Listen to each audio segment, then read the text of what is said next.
Yeah, can you get me? Thank you so much and welcome.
Welcome to Camerican Dream Podcast. This is where we actually work with the trailblazers, the impact makers, the dream builders, Cameroonians abroad, Cameroonians overseas, Cameroonians beyond borders, that them make things happen, the shakers, the movers, and the givers. And whew, this is our third episode, and I'm so excited to be here with my co-host. And this is not any other person but the one and only John Eta, aka Star Daddy. Welcome, Mr. John. Yeah, man, Mr. Oliver, thanks very much. It's always a pleasure talking with you, brainstorming and putting our minds together for the next level. So I'm excited because today we have some amazing guests who are going to be joining us, and I can't wait. Yeah, of course. I cannot wait because my belle, the queen, is around the corner already, and we cannot wait to introduce my belle right onto the show. And so, if you're watching any part of the world you're watching us from, this is the American Dream Podcast, and I'm here with my very, very own Donetta co-host, and our guest is already around the corner. And wherever you're watching this, help us share and let the world know that there are a group of people. There are some amazing Cameroonians, entrepreneurs, dream builders, impact makers that their stories matters and would love to share and spotlight it. And that is our mission here. All right. So without any wastage of time, straight away we want to say welcome, Mabel Chocolates. How are you today? I am doing great. Hi, Oliver. How are you? Yeah, I'm pretty good. I'm pretty good. Doing great, man. Thanks so much. Oh, congratulations. I'm so happy to see you at the Dream podcast, America Dream Podcast. So Yes, it's we good to be here. tell us, Jonita, we have Mabel Yes. here with us, and I want to give you the pride of right to ginger Mabel with some exclusive Ginger. conversation. Of course. One thing you must know is that Mabel Chocolate, I'm not asking her where the name chocolate is coming from. I'm just guessing that it's coming from her melanin, Mm, from her complexion. yeah, So this is different for her because she's always the one asking questions. I As a know. seasoned journalist, way back in Cameroon. But now she's on the hot seat, close and personal with you and I. So we're going to, get her unveil a lot. Welcome to mm, the Camerican Dream, Mabel. It is a pleasure to be here, John and Oliver. American Dream. Let's dream it together. oh yeah. So we want to ask you, when you hear the phrase Camerican Dream, what comes to your mind? I put Cameroon and America together, and then I put the dream. So you are Cameroonian, you are American. Let's dream together. I'm Cameroonian, I'm American at the same time. You are Yes. Cameroonian because you have that one nationality. I have the two. So let's dream together. It cannot be a one-sided dream. That's what I think when I say it. It's like I'm American, but I'm from Cameroon, right? So okay, Cameroonians who are in Exactly. Cameroon and those who are in America, can we come together and dream something big? That's Mm, what comes to mind when I say American dream. Oliver, you got that? yeah, I get that. That's some very good definition right there. And that is what the Camerican dream is all about. We thought it wise to unite the minds of Cameroonians living in America and beyond. We're talking Yeah. about Cameroonians scattered all over the diaspora. But even when a Cameroonian is in Europe, in the Middle East, in Asia, they always have this dream to finally end up in America. Yeah, that's true. You get The that? land of We've the seen that land a of lot. opportunities. Yes. So, how long have you been in the US? I always go by my son's age. JJ is 15, so I've been here for 16 years. You know what I mean? I'm like, wait, JJ is 15, so I've been here for 16 years. That's it. I've 16 been years. here for that JJ long. Vikings. Sorry? I was telling Oliver about JJ Vikings. Go ahead. Yep. JJ Vikings, yes. He saw Yeah. the book earlier because I had it in my hand. I Yeah. told Oliver, if you have something that has to do with football, of course, he's now in Minnesota, Oliver, so you know about the purple team, which is the Yep. Vikings. So, yeah, he's the analyst. I don't know much about that sport, but yes, that's what it is. So, we keep the American dream alive and then try to pass it on to our children, which is what I'm trying to do with JJ right now. You have to start early. Some of us came to America as adults, young adults, and you already had some path set for you. I came to America as a professional journalist, and when you do a job that you love so much, you want to continue. When I landed here, they were like, nobody will employ you with that accent, with that income, where are you going to work, so you start looking for your path and searching somewhere else what you can do. And it was hurtful to know that, I love broadcasting, I love journalism, but I can't practice because the country doesn't welcome me as a journalist. So I got to do something else. But I have this kid who is born here and he has this chance to become what he wants to become at a young age. Let's impart that Camerican dream in him as well. Because I raised my child telling him that you are American, but you are from Cameroon. So if you ask JJ, where are you from? He will say, I am from Cameroon, but I was born in America. That's a Camerican. Oh, wow. When he becomes JJ is... So I wanted to say JJ is an embodiment of the Camerican dream. Yeah. Absolutely, yes. Absolutely, yes. Because we are at a time when you pick this book up, it's JJ Anyencho. It's not JJ Roberts, not JJ Williams. Yeah. But the next thing will be, it's not JJ where Jackson. is this name from? Not JJ Jackson.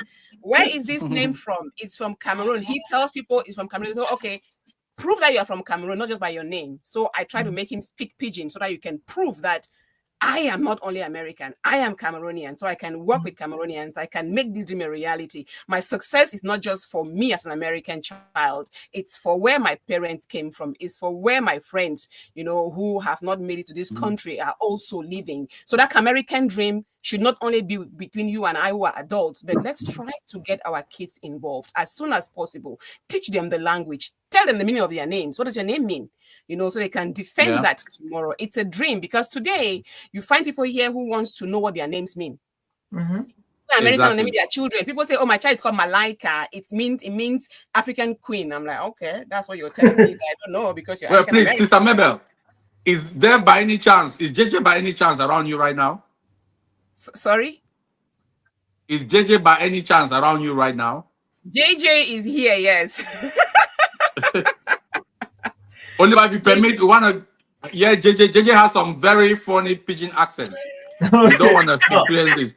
So tell JJ that we'll be calling him, onto the show in a few minutes. But before that, I have one question for you. When you traveled to America, was it exactly what you were dreaming about when you got there? No. There's always the cultural shock. Yes. A lot of things. What was that? Tell right? us. How was that? Yes. Okay, so first of all, physically, you see America skyscrapers. That's all you see in the movies. It's everything good, and then you see like the gangsters and all the rough side of the music, but you don't see the physical roughness of America. What I mean is, you have areas that have the skyscrapers, and you have the bad roads, like you have in my Kumba town as well, right? Yes. Like, wait, America, and then you go to the fact that you are a Black person, and when you and I in Cameroon, I know that I'm Black, you're Black, and the most that defines us or differentiate us is that you are Anglophone and Francophone, right? But your skin doesn't play any role. Then you come to America, you go, okay, you're Black, you're white. Okay, there's a difference. And then look at your accent. Go, okay, I can't even speak because I sound different. I'm not welcome here because of what I look like or how I dress and or the way I speak. And then I can't really go and eat my fufu at work with my fingers. People are like, what's that? You know, so you have to Yes. be ready to face the cultural challenges and be shocked by the Yeah. physical challenges, which you see some American places. You go, this is not America. The houses are old, the roads are bad. You know, so that was the Yeah. shock I had, cultural shock. And then also with the food, right? You're like, wait, these people put sugar Yes. in everything. You know, why do I have an Yeah. apple that is dipped in sugar and coated? Yeah.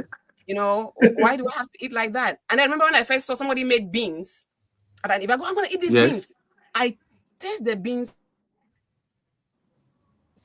sweet way they think sweet. I say, what's in these beans? The sugar in it. You know, so you have those shocks Yeah. that hit you. It's cultural, it's Yeah. physical, then it's emotional as well. Believe it or not, if I came to America with a DV lottery, I'm blessed. You know, I have my papers in my hand. Oh But wow. you still get homesick for a minute. You tell yourself, I don't want to be here. I feel like I want to go back home. Now, what about somebody Yeah. who is here and doesn't even know when they can go back home? Because I could go back home tomorrow if I wanted to, after being here for a month, even to go visit.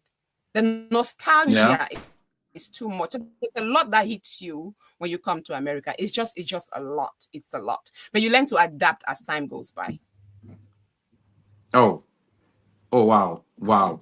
Mr. Oliver, do you have some questions for Mabel? I've got a Yeah. lot. You know, the JJ, amazing can you thing come here? We need you for a minute. is that Jonathan, kudos, bro. We are really disrupting. We're asking the journalist questions. Can you imagine that? I tell you. I tell you. So this is interesting. Okay, Bye, maybe please. that was brilliant. That was a good one there. I love that. So how is career in you know, you are based in I don't know which part of America you are. I'm in the East Coast, yeah. East Coast, beautiful. Okay, we're opposite each other. West Coast, Yeah, for a second, West. please. All right, great. Tell us. Let's talk about what are some things that you noticed in America and you started doing, and that changed your life. That became a game changer for you. Oliver, just excuse me a little bit. Can you share the link? We're looking for it on Facebook. Okay, the link. Oh, let me just share it with you, bro. Yeah. Yes. What are some things that Mabel that you actually noticed in America in terms of culture you started doing that were a game changer for you? That if people from Africa or Cameroon listening right now, they would love to start doing these things. Maybe something like what changed in culture that enriches your perspective and increases your productivity? First of all, there's a lot that changed physically. You have to change the way you dress. You know how we wear our African light clothing all the time, depending on what part of America you are in. And when it's winter, it's cold. So you got to change the way you dress depending on what season it is. And talking about dressing, when I went to church, when I first came to America, I see people coming to church with shorts, you know, like really short shorts, short pants, like girls, females. I'm like, what's wrong with them? And I get to realize that it's because of the weather. When it's cold, when it's warm, they enjoy, they want to like feel free. And, you know, you don't care in church that you dress in short pants and you come to church, they just welcome you. So that was a shock to me as well. And not that I began dressing like that, it's not my style.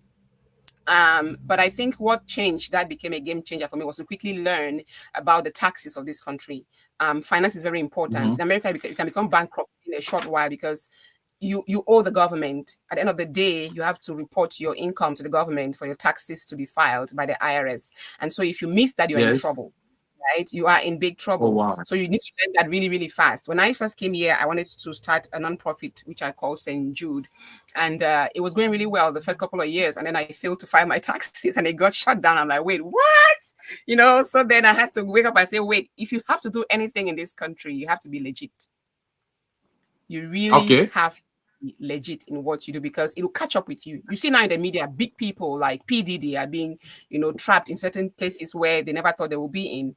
I mean, he's a different example, which is like violence against people. But you've had football players who have been locked up because of tax evasion and stuff like that. So I learned really early that you have to be transparent, especially when it has to do with finances. Even if you're making $1 million or $1 a year, you have to be transparent.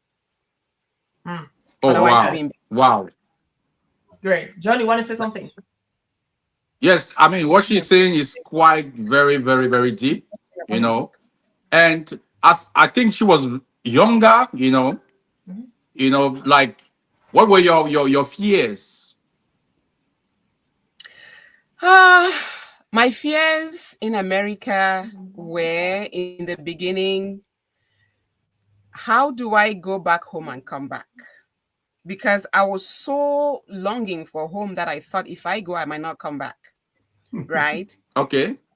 My fears were getting engulfed in a culture that I will not be able to reverse it. You can hear my accent. I still speak like Cameroonian. I was afraid to lose it Yeah. because a lot of times you go Yes. somewhere, people talk to you, you want to sound or act like them. My fear was losing the Africanness in me. I'm not kidding you. That was my Yeah. fear.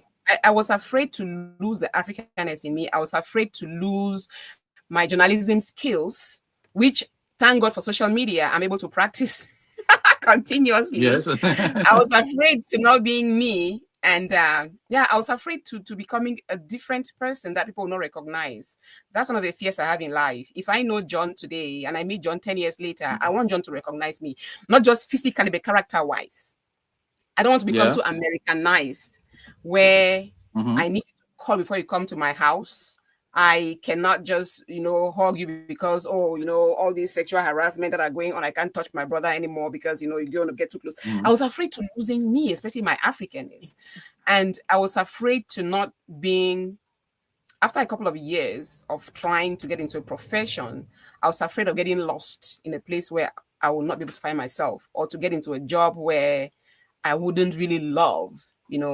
So Yes. eventually you get to find your seat.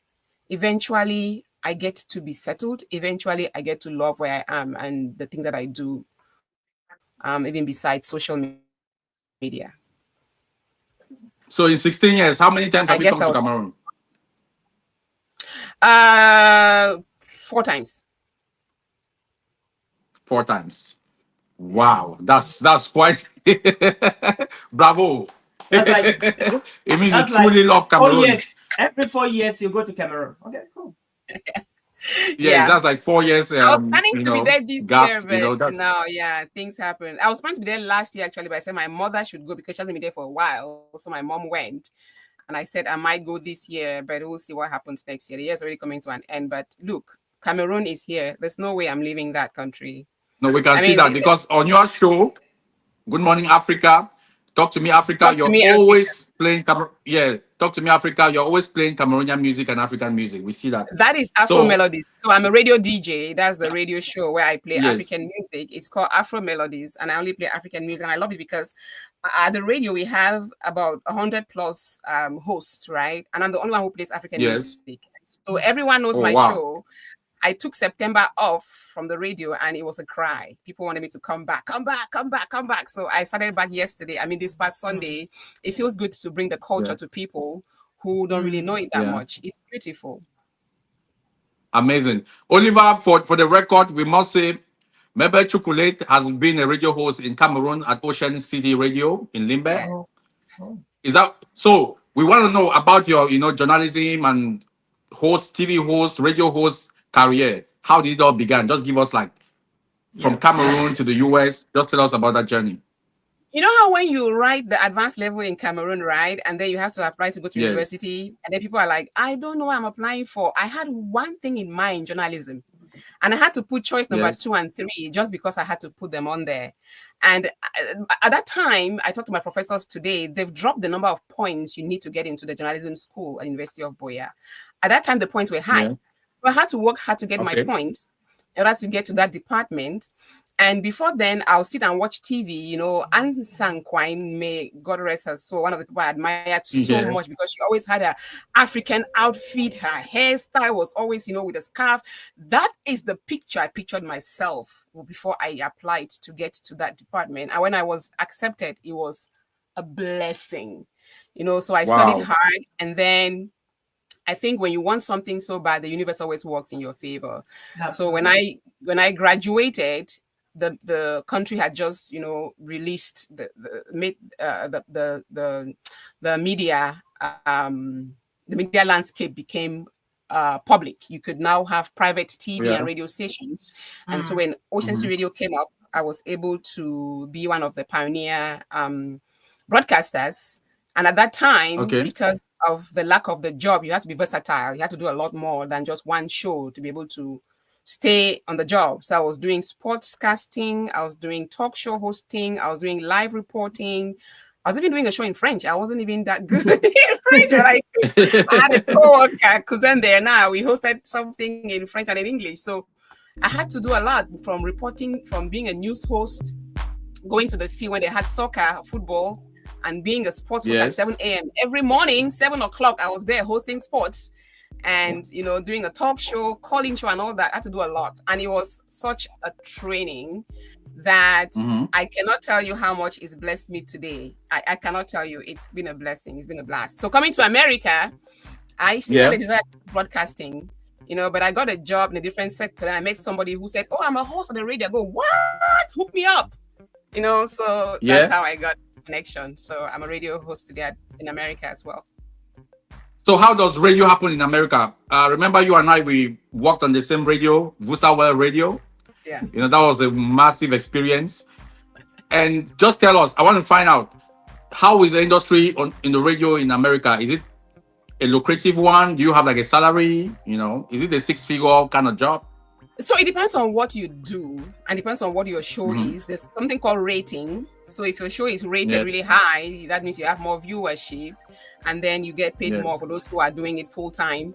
Bossa World is an online radio. So you and I can just sit here and go online and start a channel and do the necessary paperwork and just, do it online. But where I do my radio DJing, it's a brick and mortar radio station. So I go there to a building and I do it. Yes. The difference that I saw is that when I was a radio host in Cameroon, I didn't get to touch the keyboard. Oh. Somebody did it for me. There was a control room and I did my thing. Even when I was DJ in Cameroon, I had to do it I had to have somebody, do the songs, play the songs for me. I'll just give them a list. So when I came to America, they're like, okay, you see them, like, what? I can't touch the keyboard. So I had that crash course by yourself. And I do love it. And the keyboard. Yeah. Oh, wow. Awesome. Wow. So Oliver was asking a question. I just want to bounce back on that question before Oliver continues. Oliver was asking a question. So I want to continue, in that question. Like, now that you're in the US, you spent 16 years. Are there some things you may want to advise someone who is still aspiring to come? That you think that if they know this, things are going to be lighter on their path? Okay, you got cut off.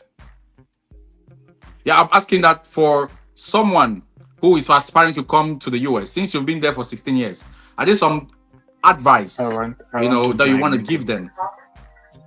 Yeah, absolutely. If you're coming to America as an immigrant, one thing you need to be certain of is that your profession will definitely have to change, especially if you're coming as an adult. In some cases, it might not change. For example, I have people who come here as nurses. You have to write an exam to qualify you to practice nursing here. That might not change for you. But the way the job is done is going to change because you are hands-on. Back home, not to insult nurses, but you go to the doctor, they're like making their egusi, their stuff. Madam, she down for day. Madam, no. Here you have to be ready to work. You have to. Oh, I see a stethoscope on his neck. Maybe he can agree with it. I said next. Welcome on board.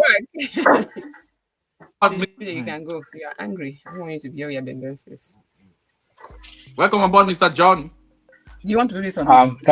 Thank you so much, namesake. Greetings to everybody. Hi, John. Welcome. Yes, yeah, sir. I must say yes, you're sir. on service right now. You're on active service, but you took out time to have this conversation with us. We were talking with Mabel Chocolate, a seasoned journalist in Cameroon, amazing media personality in the US right now. Hi, Mabel. And she was giving us some powerful gist, and we're laughing. It was getting very interesting. So please, Mabel, continue telling us the things when we come to the US we should not expect, and the things we should do, things we should know. Is that me or is that him? It's you. Oh, okay. Can I have JJ for a second? He came out from school. He wants to take a nap before. Yeah. Okay, So let's. JJ, come. Let's JJ come on board. JJ, come Yeah. on board. Come and say Before he hi. goes and takes a nap. Please just tell Um, JJ that here we speak by pigeon. JJ, how far? What's how you doing? Can't sorry. try, come on. If you One if second. you guys can just give me some time to chip in and Yes, go we are back coming to to you, work, Mr. John. yeah. Few minutes, Mr. John. Yeah. JJ, please come on Trust board. me. JJ, please come. Okay, JJ, how are you now? How you doing? I did fine. How are you? Oh wow. I'm good. I did fine. So they for here, we talk with your mommy. Then we talk with Uncle Oliver. I will get Uncle John. So we just want to greet you. You get anything we want to talk for the people for pigeon? Did they buy a book? Thank them. Maybe not in Let me pigeon. see. Try. I don't buy a book. Even not in pigeon, try your own. Try your best. Even thank I don't buy my book. Talking to I want thank you don't buy my book. JJ. I want to thank all man way to buy my book. That's the pigeon. Yeah. I make the best of it. Yeah. So go ahead in English. Speak in English. Speak in English. Go ahead in English. I want to thank everyone that's bought my book and people who are inspired by my work. And I God bless you all. You know, it's very humbling to me how incredible you guys are with my with the things that I do, and how you all are truly inspired by and really uplifted by the things that I do. Thank you. Amazing. You are an amazing, author, an amazing speaker. We are so proud of you, JJ. Keep on doing the great work, and you are going to be inspiring so many young Africans. Yeah. And we're looking forward to so much more. Purple Passion is a hit already, and you should be grateful to have the kind of mom you have. She's a blessing. Yeah. Not just to you, but to so many other people. We can't wait to have you here. We're going to have an edition where we call you for an interview here on the Camerican Dream. Thanks very much. Bye-bye. Good God job. bless you. Thank you. Great job, Kate. Awesome. Yeah. So, All right, Mr. Oliver, Mr. John is here. He is still on service right now. So please go straight and ask him some questions, then talk before he can leave. We're going to continue with Mabel Chocolate. Mabel Chocolate, please just stay with us. Thank you. hey, John. Hope you're doing great. Yes, sir. Doing great. Awesome. Great job, bro. So what piece of advice do you have to our young people in Africa, particularly in Cameroon, watching on work-life experience, especially for those who are striving in business, in entrepreneurship, please?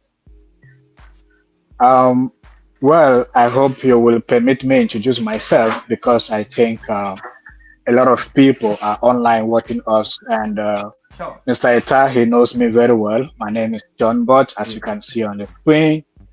I'm a Cameroonian from Upper Bayang. I'm a nurse by profession, and I did diploma in nursing in Cameroon, moved to Dubai, Oh, wow. and then did a Bachelor of Nursing from Texila American University in Guyana, that is in Southern America. Then continued to work in Dubai. I lived in Dubai for 10 years before moving to the US. Wow. And right now I'm doing my master's MBA in healthcare, which I'll be rounding up in the spring of 2026. So I have been in talks with Mr. Ika. I see what he does. Yeah. He's a bulldozer. He does a lot of stuff back home, and he knows me very well, and I do appreciate what he does. And when he contacted me yesterday, I was on duty that he wants me to feature on the third edition of Camerican Dream Podcast. I was like, bro, I will be working. It's okay, but make out time to attend. I said, okay, I will do it for you. Okay. So this is a good initiative. I do appreciate, and I am somebody who believes in giving back home. I've been out of the country for a long time, say 13 years, but everything I do is all focused towards home. Yeah. That's why in my own company, I have healthcare consulting, where I help healthcare professionals to work abroad. My company and I, we've placed a lot of healthcare professionals from Africa, not Cameroon, to the UAE who are working. They are watching. I've seen some of them here live. And here in the US, I have a program I'm building back home. It's called Career and Mentorship. Is what I'm trying to develop back home. It is in line with what Mr. Ita does. He is building company, discovering talents and building talents. This is what we have to do. Yeah. I watch a lot of stuff that Cameroonians do here in the US. I do appreciate. These are things that we want. I see, is it Mama Roy? I see she's live here. I see how she does some stuff with Mr. Ita. I see everything and I do appreciate. So me, I believe that when we go out of the country, we learn stuff. We should, inspire our brothers and sisters back home. Try to, because Mr. Ita is back home. We can go home and do these things. We have to partner with him and others to see that these things are implemented. Business-wise, entrepreneur, health, education, all the field. So when I have a forum like this, I'm so much excited that Cameroonians are coming together to talk on topics of this nature. These are things that we should support. So not everybody should travel out of the country. Not everybody, in I as agree. much as everyone wants to travel out. But if you're back home doing something good, you're fine. And if you have people who are out trying to work with those who are back home to see that we inspire and grow talents, my problem is our government. You know what I'm saying? It's our government. But with people like Mr. Ika, he is, having these connections with people.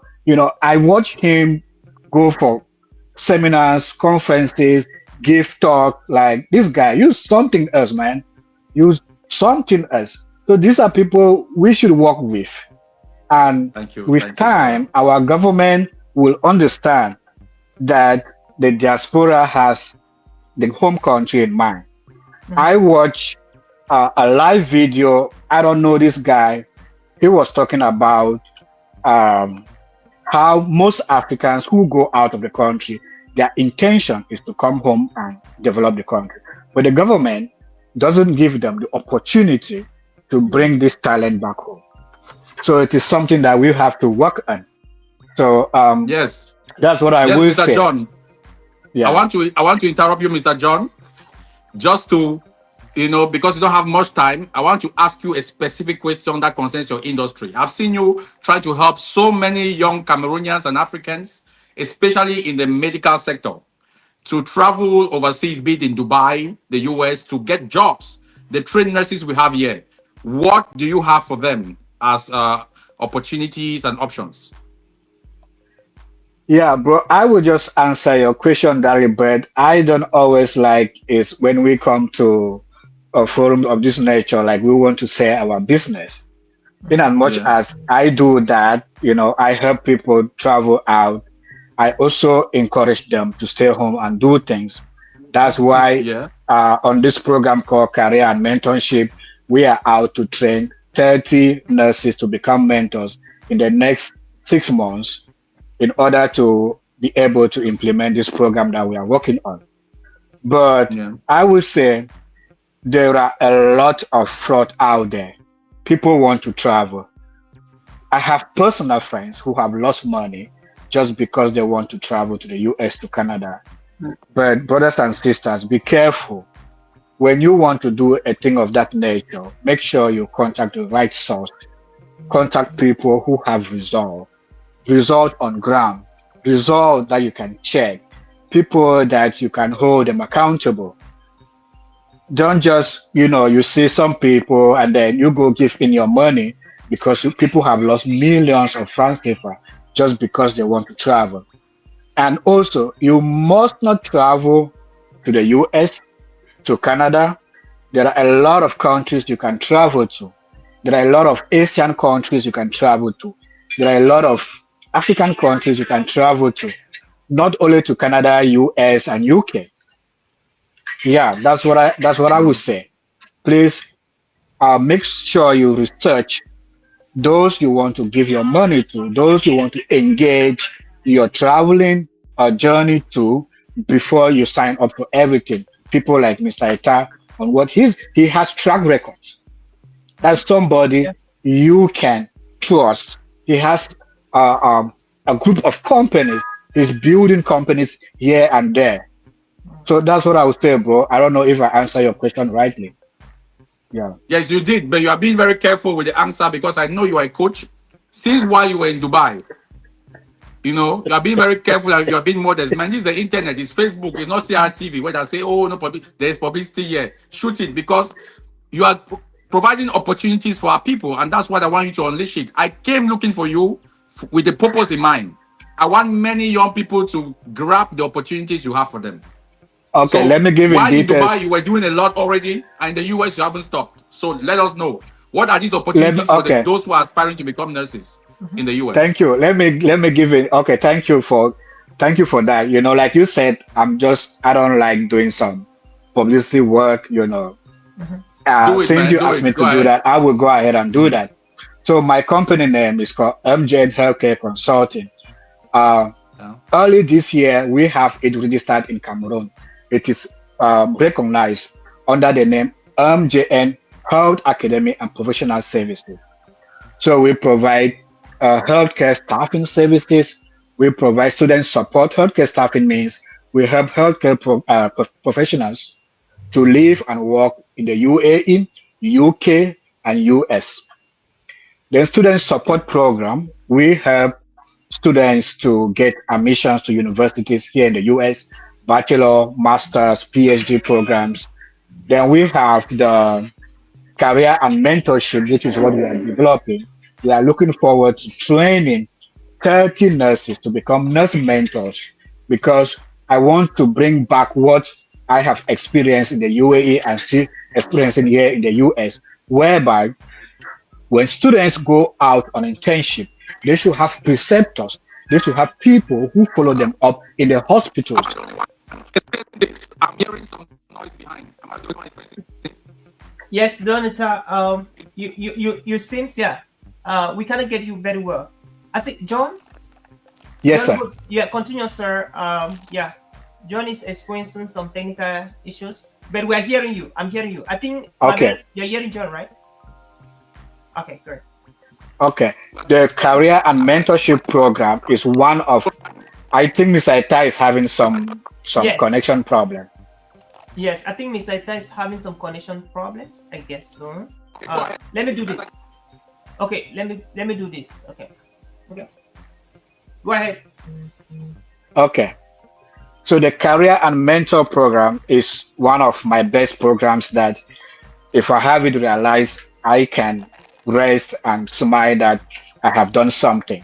So we're trying to partner with healthcare institutions, hospitals, medical centers, medical facilities.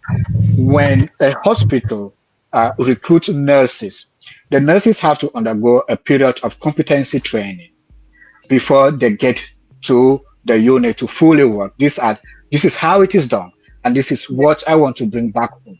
You know what I'm saying? When students go out on internship, I train in Cameroon, so I have good experiences, both home and abroad. So I know what I'm saying. When students go on internship, what they do is they just love to be there on their own, and they go meet our mothers there, cracking a goosey in the hospital, and then they just hand over the units to them. These are new students. They don't know nothing, and they do what they have to do. No, when you go on internship, the first year, second year, third year, you have competency, you have models, you have things to do. You know, this is what I'm training nurses back home to be mentors and preceptors, so that when students go, I will tell you, we partner with St. Louis and these institutions back home. We say, send your students to internship, leave it for us. We will send our preceptors. We sit down with the institutions and draft out the modules of training for internship, and we send them out. We partner with these hospitals and we tell them, this is what we want to do. When students come for internship, they have to follow the real steps. And even working nurses, make sure that when they're working, they have to sign up for competency training, continuous professional development every 2 years, every 1 year. We prepare them models. Now, the other program that we're working on is education and training, whereby we are looking into recruiting teachers. Where there's a website I'm developing right now. I call it an online university, a whole institution on its own. We'll be able to provide courses online. This licensing, like now we have the aptitude test that is going on in Cameroon. It will incorporate all fields. Let me not talk only for healthcare. It has to do with a lot of fields, other professions. So you can be able to access this information online from high school, from secondary school. You go online, and most of these teachers, which we're going to recruit, are the same teachers teaching in your secondary and high school. If you're able to access this information online, subscribe to, and study and track your progress. This is what we are working on. The other program is general consultation. Like I said, I'm an MBA student right now. When I round up my MBA next year, I'm signing up for my PhD. I already have my admission process going on. Now, I'm looking forward to having a consultancy where we can be able to educate hospitals, universities, tell them this is how things are done. They have to sign up. Our employees have to undergo training. When they need counseling, they need university to draw out curriculums and incorporate a lot of curriculums into the program. Practical work. This is what I'm looking forward to developing. It seems everyone. No, it's all right. No, you are with us. I thought I was just alone. No, at one point he was on speaker view, so it was just you could see because you were the speaker. Okay. Yeah. So these are the programs that we carry in my company, like I said, and Mr. Eta is somebody. We are looking forward to partnering with institutions and organizations, NGOs, home and abroad, not only in Cameroon, in other African countries. So I'm glad, brothers and sisters, for giving me the opportunity to, share with a lot of people are watching. This video will stay online. People will watch. I will say this is the first time I'm being given this opportunity to say stuff that I do online. I have a YouTube channel. I have webinars. I do my stuff. But to say come online like this and then talk about it, I don't think I've done that before. So thank you for giving me this opportunity to do so, and I do appreciate. Absolutely. Awesome. Great. I have a question for you, Mr. John. Just before you go, please.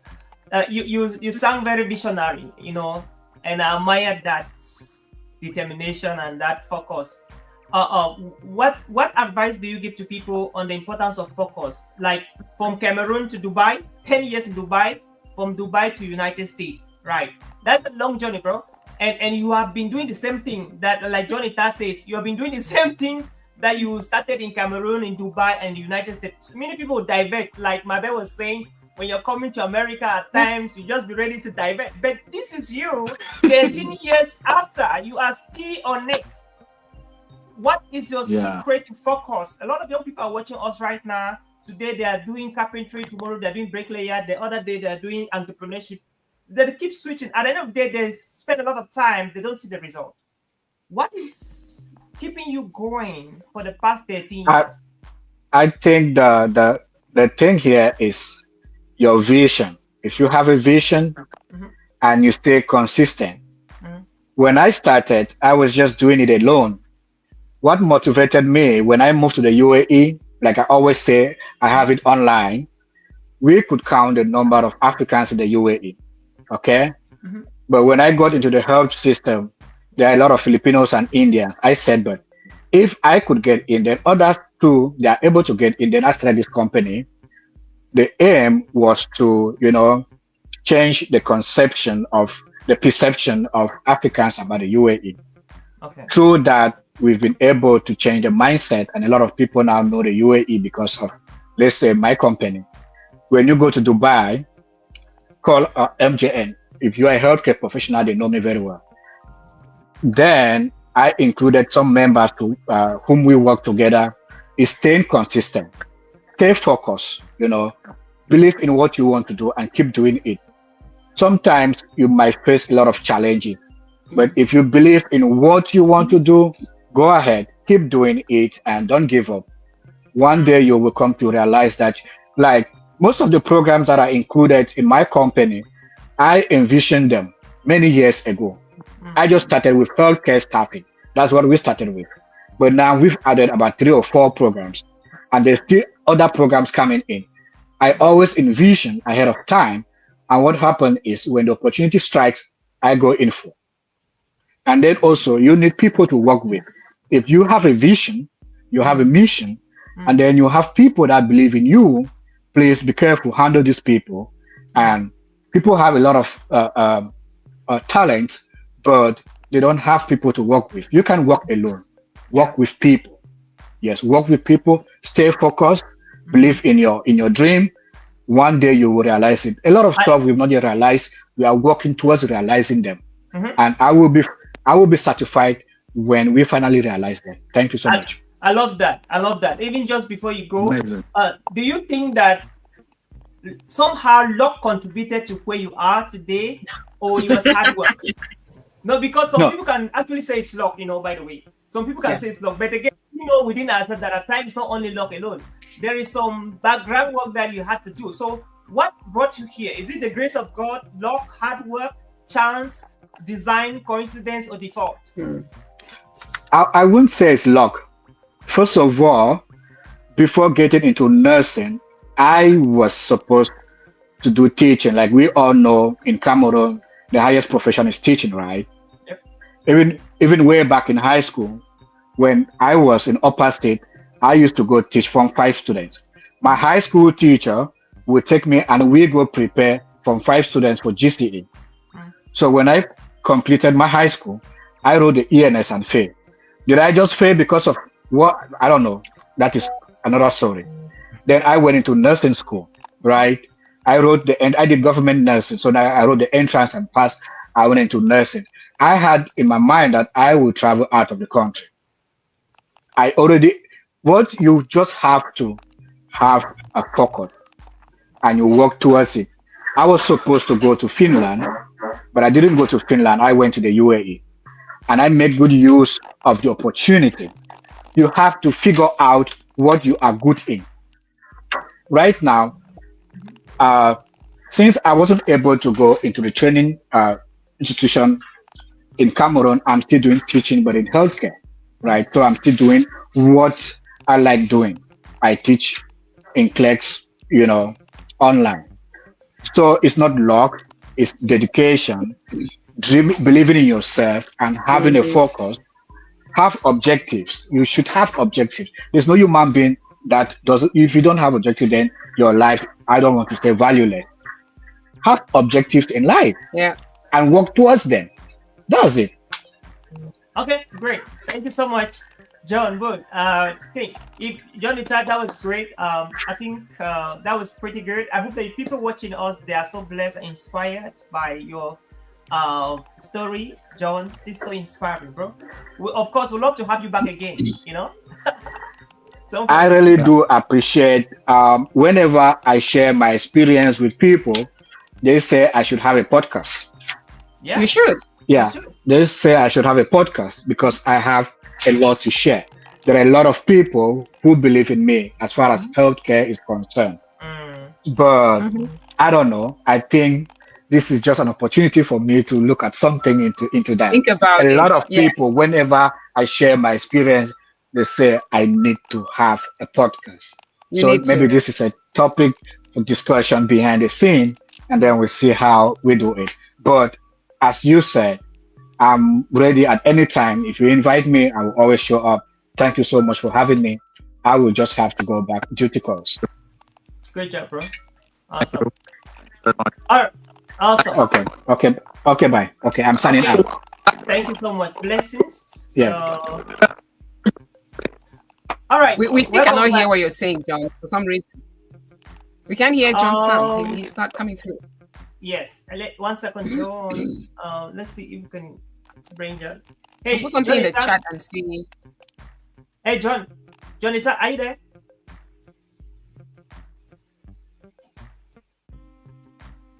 He's frozen for now. Yeah. Okay, good. You're coming through now. Okay. Excellent. So, Mabel, tell us where you are with all Before I tell doing. you, before I go to Yeah. your question, let me just add to what the other guest said. He said so many good things that I have to agree with him. And when Yeah. you ask him if he thinks that where he is today is because of luck, I say no. I was shaking my head because I used to believe in luck, right? Yeah. Until I realized that when Oprah Winfrey said that luck is preparation, meeting opportunity, that is luck. When you are not ready and something knocks on your door, you're not going to be able to make use of it. There we You go. are not going to be able to make use of it at all. So he I had love to be that. prepared. He had to be ready mentally, physically, and just put his all into it for that UAE door to knock. And then it opens and then he goes there and he makes use of that. Right? Which is what I try to tell my kids today. It's like, you cannot just say, oh, I'm lucky. No, how ready are you? Let's use JJ for example. This kid has been talking about football for a long time, right? And I tell him, if you're not ready for an interview, somebody calls, you're not going to be able to talk. So practice it. When that opportunity hits and somebody says, come and talk, you have to be ready and take it, right? So when we sit on our laurels and say there's luck, well, that is if your father is some millionaire. I told my son, I said, okay, let me give an example here. We all know Donald Trump, right? The US president. We know his son, Baron Trump, right? Baron Trump is very tall. He is very tall. And if he was the child of you and I, who don't have any wealth compared to his father in the world, he will be trying to play basketball to make it. But he doesn't need it, right? He does not need it. So unless you are at that level, you say, oh, I'm lucky because my parents are made. I'm lucky because, but again, besides such examples, you have to be prepared. If Baron Trump was a child of some Cameroonian immigrant, he will be playing basketball today, trying to make it for himself. So that when the NBA comes calling tomorrow, he'll be ready. But he doesn't need to, right? Just be prepared for when that opportunity comes knocking, we're ready. That's why I was shaking my head like, no, it's not luck for him at all. It's not. But I think that, to add to his point, he needs to have a podcast. Today, we have the World Wide Web, and you can host a show, and information is online. If you're studying for something, you count on your teachers, yes, but there is so much you can do online. And then with AI, you have the large learning machine method taking over today. You have to be ready to exploit the online. So I wish that, the other guest, John, can think about a podcast. There's so much you can learn from him. People have podcasts talking about Excel, talking about using Excel worksheets, workbook, and they are teaching people. People have podcasts talking about how to use, the internet, for example, how to search. So he has a lot to give. He has a lot, Mabel. This is, you talked about very sensitive things, and I really appreciate that, Mabel. Now, how can you recommend? How can you advise? What can you suggest to the people watching us right now and those who will be watching us after on how to prepare for opportunities? Because this is one thing that many people miss out. Like you said, when you stay and you want to do something, you don't keep telling people, I want to do this, I want to do this. Get to work. Do something that will enable you to do something that will enable you to do that thing.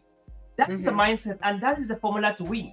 What are some 3 things that you can, 3 must do things that every person watching us right now should begin to do to prepare themselves for the opportunities the next second, next minute, next week, next month, next year, please?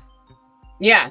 So first of all, know what you want to do. A lot of times we find ourselves in things that we didn't really want to do because of the way that the world is, right? Know what you really like to do. When you start by knowing what you really like to do, you start preparing for that thing. Right? Yeah. Secondly, you have skills of what you like to do. Because if I know that I want to be a broadcaster and it's in my head, I don't go practicing. With today's media, that I can have a podcast or have a talk show. What if tomorrow CNN comes calling for me?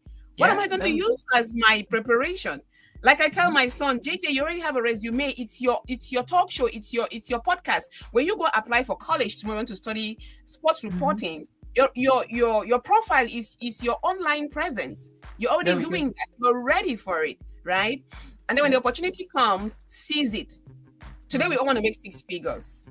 if the opportunity comes and it's, less than 6 figures, take it and use it as your training ground. And then while you hone that skill, trust me, the real thing is going to come. So know what you really want to do. Make sure you sharpen the skills. And when it comes, don't say, oh, this is not good enough for me. Take it and use that as your training ground before the real thing follows. It's all that. I think that's the three that we really have to. I love that. I love that, Mabel. We appreciate the young people watching. We have Raymond, we have Shanida, we have Christian, we have Georgian, we have Ray, we have Anne, we have Kingsley, we have Georgia. So many of them are watching us right now, and they're definitely going to be watching after. And so many of them, the truth is that you never know when your opportunities really come. The time you don't prepare, you have noticed this, my brother. You notice that when you are driving, the day you forget your driver license, that's the police pull you over. That's the day the police will arrest you. All right. So the other day, I was picking up a friend from the airport, right? Kind of a big deal to me. So he flew from Canada to Minnesota. So he called me to pick him at the airport. And so I got up in the morning, rushing to pick him from the airport. I carried the car. I was on my way. I forgot to put on the lamp. I forgot to put on the headlights. The headlights, yeah. Yes. So I forgot to put on the headlights of the car. So I was just driving and going 5 in the morning. And the police got me. And so when they got me, I was like, oh, what's the problem? So I stopped. And they're like, do you know why I pull you over? So the police guy came over and I opened the door. Like, hey, my friend. Like, do you know why I stopped you? I'm like, no. I was like, what the heck did you stop me, sir? And you're like, I stopped you because you're driving without the headlights. Right. I'm like, oh. Yeah. Screwed up. Yeah. I'm like, why not put it on your headlight? I'm like, whoa, I did not know. Like, so I put on the headlight. He asked for my driving license and all of these things. So I gave him, I took him that well. I forgot the car, whatever, in the house. Registration. And, yes. So he took my license, went, checked in the machine, came back and gave me the license and told me that I should just put on my head box and continue going. That was I'm like, yeah, that was a good guy. Like, I was like, it was only the day that I forgot those things in the house that they got me. Yeah. And this is how life is, right? This is how life is. The day you prepare, those things at times never come up. The day you fail to prepare, that's when they'll give you the test, that's when they'll give you the exam to write. That's when they will shock you. And that's why we're asking you this question, because we need to learn how to prepare for opportunities, because they come unannounced. They come, need to be like Jesus, the way Jesus will come, So thank you so much. I enjoyed the talk, my brother John. We saw how you were. Yeah, I'm back. Thank you, bro. We saw how we saw Mabel was coaching the son right on air to say thank you for buying my book, for do support my book. This is so important. This is the power of gratitude. Mabel, what is the importance of gratitude in personal success and business success? It's everything. Gratitude is everything. You don't have to have a lot for you to be able to show appreciation. And coming from the African perspective, right? Look at it from the fact that I could come to your house and all you have is a bowl of groundnut that's boiled and corn. You offer it to me, right? You're showing me gratitude for coming to visit you. You don't have to have a whole sumptuous meal like that of a king for you to welcome me. So Africans do show a lot of gratitude. We do that a lot. Yeah. We do that. So when I talk about gratitude to my feet, I talk about the African perspective, how we share. Sharing is a form of us showing gratitude in the African culture. And when I talk about African culture to them a lot, that, they're at that age where JJ will say, Mom, what did you just say? Did you just say water? I'm like, I can't say water, it's water that I know, So you have to be that authentic. And so when I talk to him, I talk about things I know, where I am coming from. Because that's what I know. No matter how much I try to fit myself in this culture, brother, I am not American. As Americans I really are. I wasn't born here. I have the passport, yes, but can I compete with them when it comes to accent? I cannot. So why even try?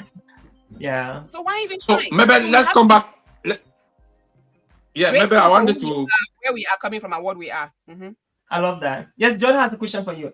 Over to you, John. Yeah, maybe there is something that caught my attention. Like for those who want the American lottery, they have a different, way they integrate the US economy and society, other than those who do not have the American lottery.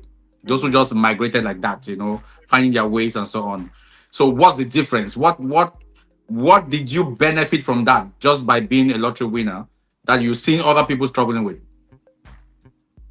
You benefit calmness, you benefit security, you benefit peace. When I first came to America, first of all, I want to say thank you to my friend. So how did I get a lottery? I have a friend who was my friend at the University of Boya. We are still friends today, Gloria Ayok. She's in Minnesota right now. She's a doctor in nursing. I'm so blessed for her. I mean, we were like sidekicks in UB, right? So she came to America as a student, and she called me and she said, the DV lottery is out. Do you want to play? I go, play that to me. Oh man, they play and for the whole world, we'll go win. I was like, nah, I'm not interested. So I was at Ocean City Radio doing my thing that I love so much. Then I had a chance to go to South Africa for a seminar, for a work session. Okay. So I told her, I'm going to South Africa, let me do my son. She go, okay, you have 3 weeks, before it's over. I go, okay. I went there, South Africa. I came back. She still reminded me, she said, send your picture, DVD can't end. I'm like, whatever. So I just reached out to the secretary at the radio. I said, can you scan this picture and email to me? Let me send to this girl. She's bothering my life. That was my I sent it to her. And then a few months later, she came and said, guess what? I said, guess what? She said, you want? I said, me want what? Like, how? She was still mailing the package to you. So she had it at her house. She said, I have your package here with me. So wow. I'm so grateful for her because she was my friend at the University of Korea, and she was not supposed to pressure me to play something that's going to be of my own benefit, right? Yeah. She was not supposed to help me in this particular way. It cost her nothing, but she did it for me. So wow. I am really grateful for her. I'm so grateful for my friend Gloria. We call ourselves sidekicks, so we were really close at university. So what is different is when you come to America with the DV lottery, you are so much at peace because that you just need to take a couple of months. Your papers are in place. You start looking for what you want to do with your life. I have seen people struggle for so long without papers. People try to hide because they can't go here because they don't have documentation. I've seen people try to solicit others to help them, do some under the table work. And in today's America, it's even worse because you're not sure if you are even going to be one of those targeted. I travel with my passport these days. If I'm flying to New York, I go with my passport because this accent is not American accent. I cannot claim that, I'm American. No. How can I prove it? Right? Yes. So it's affecting everybody today, whether you are a green card holder or you're not, or whatever. You have to be careful. But again, when it comes to applying for jobs, going to school, just being free in the country, having your papers, I think is a lot of blessing. And especially when you come with a DV, there's zero struggle, zero worry for you. So it's a blessing for those who are coming through that means. So just to say, all those who are watching us and you have not played the American lottery is going on right now. You should do it. You go play. Yeah. Do it. I told my guys, friend, do it. The whole world they play that nonsense. How are they going to pick me? The whole world, how? And that was my first time playing it. I never one time. That was one time. So please just do it. Just do it and never give up playing. Keep playing because that's one of the surest, ways to get to the US where you're going to be having the least stress possible. So Mabel, one more question before Oliver takes over.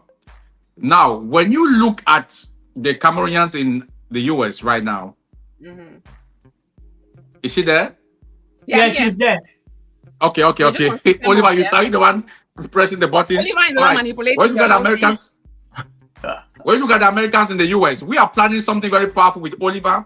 Right now, Oliver is going from city to city. He left his city and moved to California, where he's currently interviewing some Cameroonians. All right. So with the Camerican Dream podcast, we want to be able to, unite the Cameroonian voices across the US. All right. What do you think about a movement like this that Oliver and I are carrying out? It is necessary. It is long overdue. It is needed. It is something that we have to do. We must do. And like I said earlier, the fact that I am here and I have an American passport doesn't negate the fact that I'm a Cameroonian. So we cannot dodge from our origins. That is where we are from. Yeah. We need that. Awesome. What I'm able to provide Awesome. to you as a Cameroonian who is living in America is going to benefit you as much as you, John, are able to help me with something I need, which I don't know, I don't have, because I'm here. If I need a piece of land, somebody shows me on Yeah, picture land, something, for example. and for me, it costs you more than the person who is sending it to me through a picture. I've known people who have bought lands like that and they lost the money because they were not verified, right? And one thing that the other John said is that people come to America and they have the intention to go back home. Key word here is intention. We all do. But then when we face appointments, you've seen where somebody sends money for them to build a house for them, the money gets squandered by their siblings, by their cousins, by their neighbor, by their friends. The intention was for that person to build something back home, but they did not, get to succeed because somebody messed up with their finances, right? Yeah. And now when we come together as a global Cameroonian living in America or abroad, and then we have that support with you or from you back home, it gives me hope that, oh my, I can put my 10 million CFA into John's program and it's going to succeed for me because I don't trust my own brother or my own cousin or my own friend, right? So you make it more legit. You make it more legal. You make it more trustworthy.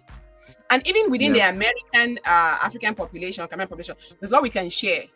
The other guest talk about nursing a lot. I'm not a nurse. I'm not in the healthcare field like that. But he did say things that resonate with me a lot. You understand that? Yeah. Well, we can do that, and then we can segment ourselves. Where are all the broadcasters? Where are all the IT personnel? Where are all the healthcare professionals? Let's see how we can help each other.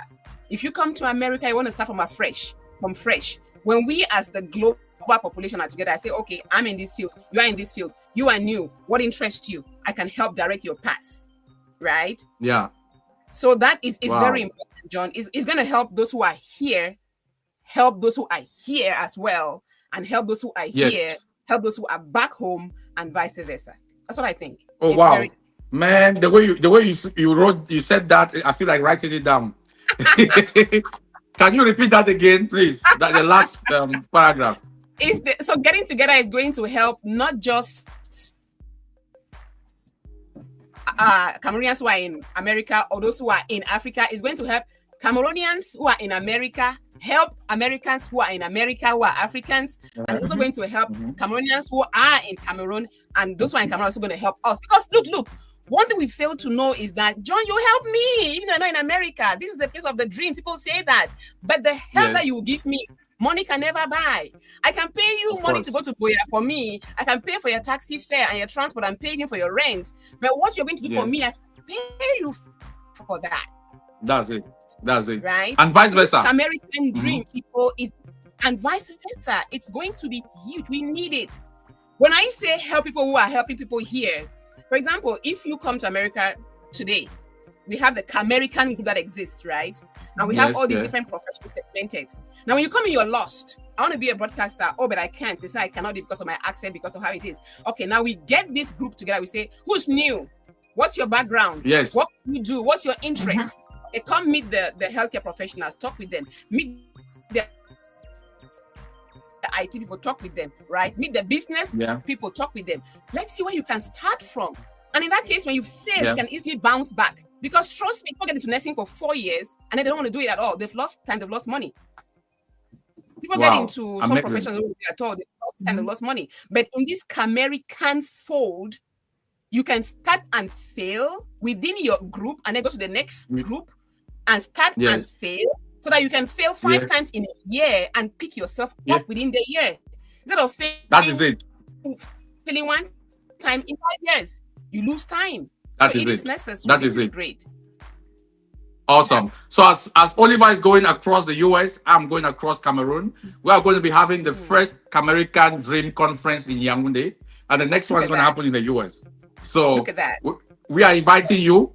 So, Oliver, maybe you have some questions for Mabel while we talk the rest of this in the background. Yeah, so Mabel is doing a great job, and she's a great mom, and I love what she's doing to JJ Vikings. JJ is a hero, man. Yeah, it is so amazing to see. What advice do you have to give to parents that their kids got some talent? Maybe to play football and they keep beating them. Stop playing that football in this house. Go And take you're book read. irritated.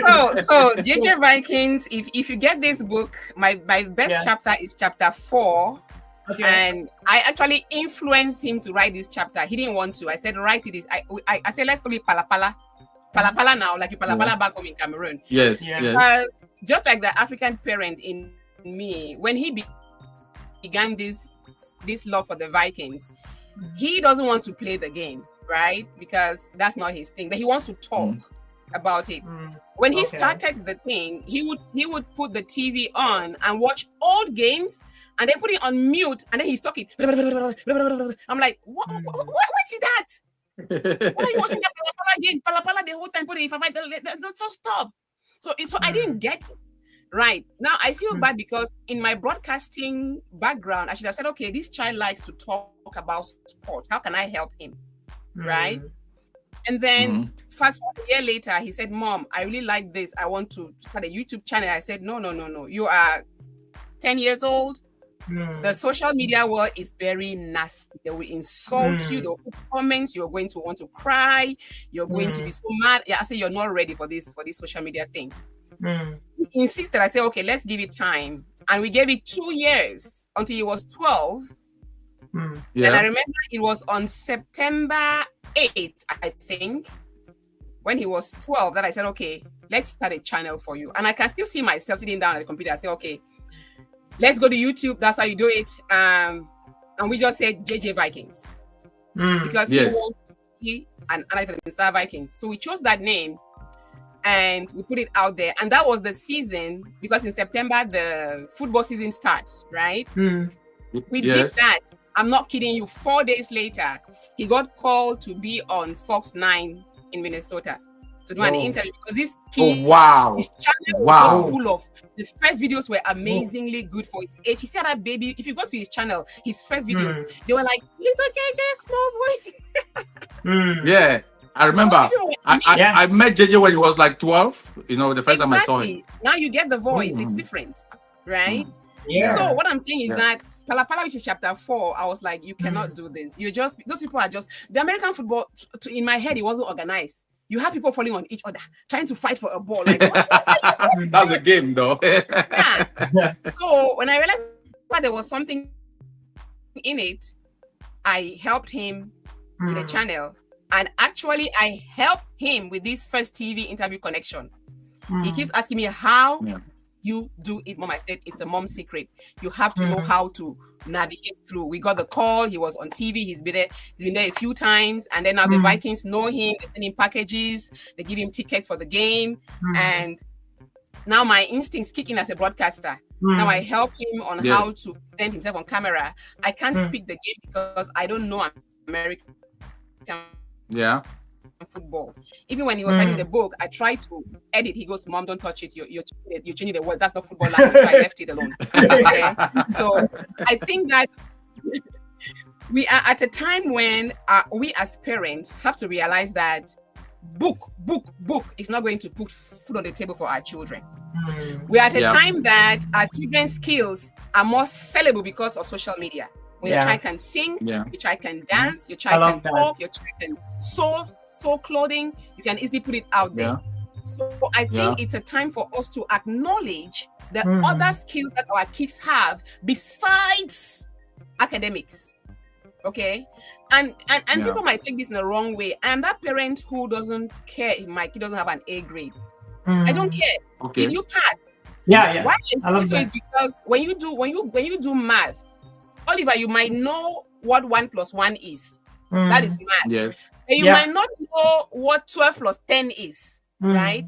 Now, when you go to class, teacher says, Oliver, what is 10 + 12? You get lost. That doesn't make you stupid. It means you're not able to answer his question, but you know something about math. That's where I'm coming from with my kids. Are you able to understand the subject to an extent that you can speak something about it? The teacher asks you A, you knew B. That doesn't make you stupid. And you know how back in Cameroon, they classify you according to number 1, number 2, number 30. Right? Yes. When you are number 1 in class, you are the best. Not necessarily. The person who was number 30 out of 30 knows something as well. Of course. Understand? I love that this. Kid can play the trumpet really well, might not be good in math, but that's their own skill. So let us parents learn to promote our children's skills and support them in their academic lives without killing them to be A graders. You know, that's what I think. I love that, my bear. I love that. You know, that's so inspiring. All right. Yesterday, I was coaching a client. He is, I think this is, and I was teaching him stuff. So he told me that what you can do for the C grade. I'm losing your sound. I can't hear you now. I said I was working with a client yesterday, and he told me that one of the reasons he's going through this coaching program to become a speaker is because he wants to prove to his wife and to people of his age at 60 years, around 60 years, that in life you can begin with a C grade and ends with an A grade. Bingo. Right? Yeah. And Of then course. he said that he made mistakes, lost track of his career. He was a born speaker, but along the way he got confused, missed the route. But now that he found the route, he wants to do it. And so that is so powerful what you're talking about, Mabel. So my question for you is this: what 3 things can you tell every parent listening to us right now, and to be parents, like many people listening right now, on how they can do to help their kids talent shine? John is having kids. Myself, I have kids. So a lot of parents are watching right now. They have kids. Even my wife Laura is watching right now. Hi, Laura. What do you do? 3 things you can share with parents on what you did with JJ Vikings, on how they can be able to groom the talent of their kids, and then to be able to get them out there where they're supposed to be placed. Yes, I think that number 1 is to listen to your children. We are Africans on this panel, right? I love that. And our parents always say, listen to me. Can you think of the time when you were a child, John or Oliver, when your parents actually listened to you? Like they sat down quietly and you spoke for like 10 minutes. We always, it's like children in the African community, it's a one-sided conversation between us and our parents, right? Yeah. The parents always have to tell you, do this, do that. Opinion does not even count. For example, if your father is a smoker or a drunkard, and he says, go and buy me alcohol, which you do back home. Give them money to go and buy alcohol. And you say, Papa, no, not today, don't drink. They're going to slap you.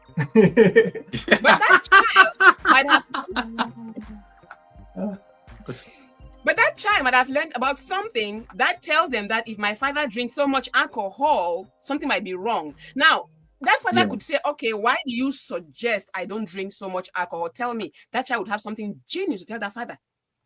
But we don't listen to our children. When JJ began his stuff, I didn't listen to him. I said, stop that pala nonsense. For 2 years, I kept saying, no, don't listen to it. He was not able to tell me, Mom, I want to be a sports analyst. I want to do this. Look, I've had a couple of universities call JJ and we talk for 1 hour. And the teachers have said that in my broadcasting school, my 3rd-year students cannot do what you're doing. When I see you on social media, you analyze. Wow. Do it. Wow. Yeah. I have the letters. I keep them. I'm like, this is what you get from head of departments in the journalism school. So we have to listen to our children. Let them speak. No, JJ is something else. Nonsense. Yeah. JJ is something else. Why do you think that I should stop drinking alcohol, my child? Tell me. Not just come on for Eddie Pekin. What? So listen to your children. Yes. Secondly, besides listening, have an emotional connection with your child. I let this child talk his mind and even criticize me, and I'm like, okay, you're right. Okay. In this case, you are really correct. Let them criticize you. You are the adult, but let them talk, right? And that emotional connection should go as far as intimate connection. I have intercourse talk with JJ at this age. I tell him things that my parents never told me. Yeah. You understand? Yeah. You're going to have peer pressure. They're going to say, oh, if you don't go talk for that girl, you'll be weaker. You're going to tell him you're going to face that. They're going to give you drugs. They're going to say, oh, just try this one. You are now in college. Your mom is not going to see. You're going to see those things. That's emotional connection. Your child can tell you how they feel. At the age of 12, they start getting crushes on boys and on girls. Boys get crushes and vice versa. You ask your child, like, okay, how do you feel when you think about that girl? There's nothing wrong with that. Because you don't want your child doing something behind your back and you cannot help them. We all know about these young girls, young boys getting, pregnant, and the young boy. You don't want that. Tell them what they're going to face. So listen to them, get that emotional connection. Above all, Oliver and John, support them as much as you can. You should support them as much as you can. Before JJ began his channel, he was never on any social media. I don't just say, oh, my kid has a new outfit, post them. What does that do? Right? And people have asked me, do you only have JJ? No, I don't I have 2 kids. But the other one doesn't have a business. Why am I going to put her online? What she's selling? I hope they're not listening. I hope they're not listening right now. Now JJ's listening.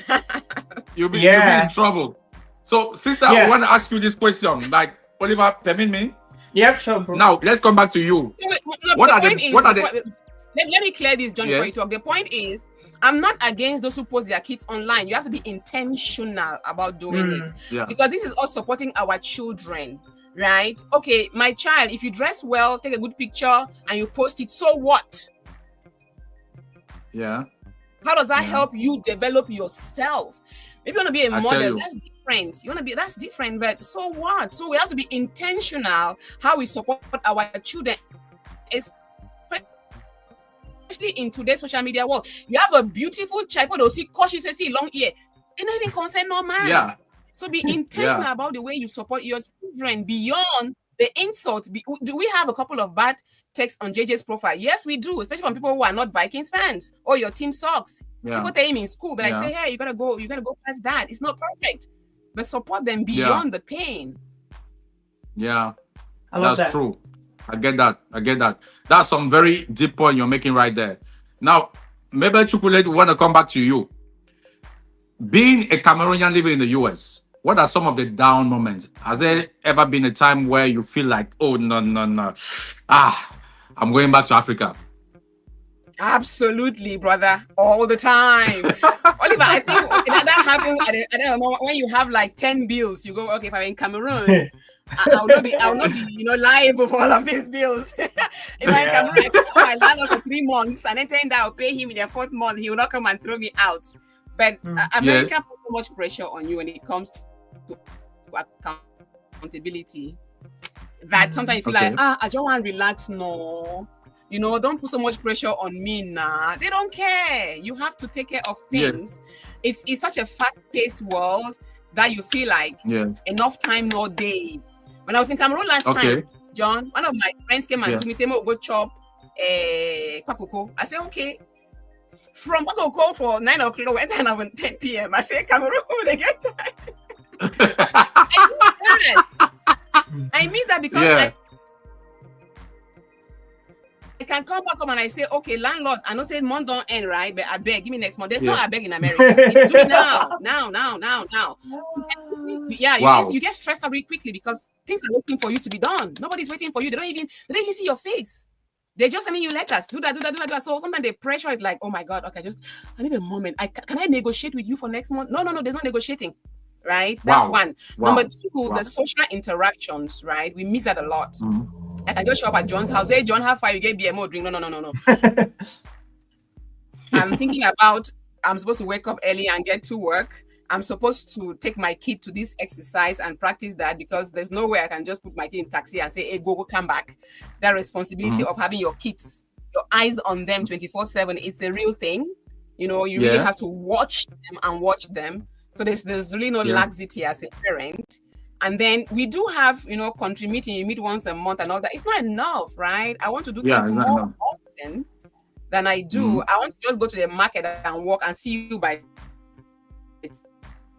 chance, but you go to the grocery store where you're pushing a cart. It's like a jail. I don't know about you, Oliver. When I went to my son's school the very first time when he started school in America, I said, like a prison. Everything is fenced, big walls. And if you breathe, I'm like, I need some air. So sometimes I feel like you're choking in America in every aspect, right? Because you have to protect the school.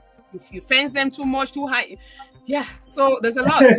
So are you dreaming to a follow-up question on that? Are you planning to come back to Africa and spend the rest of your life in Africa sometime in the future? You have that as a dream. You got cut off a lot. Am I dreaming what?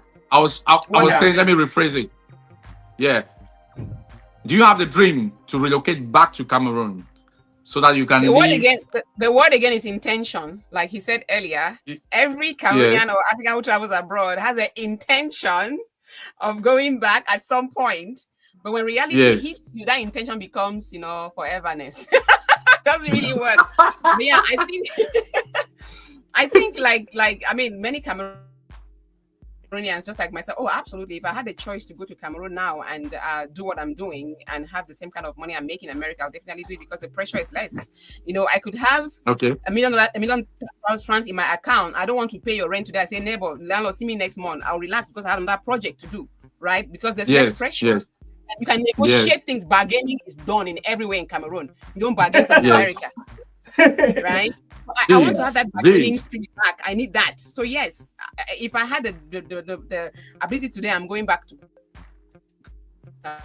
Cameroon full time. Wow. But with JJ Vikings, not lady ready to be let go alone right now. But definitely Cameroon is home. Is home.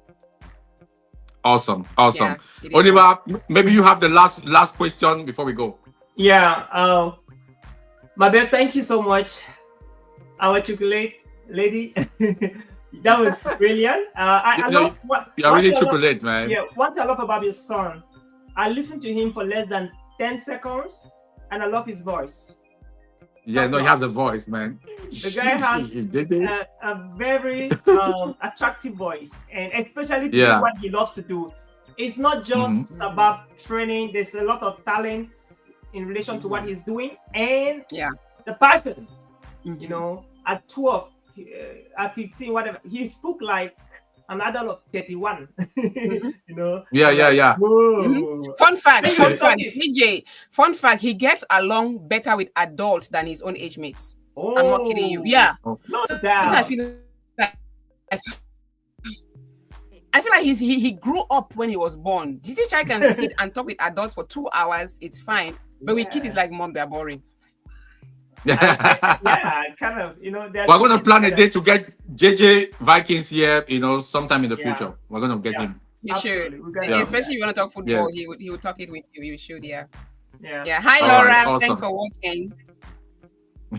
Great job, man. So that's how we saw it for today, bro.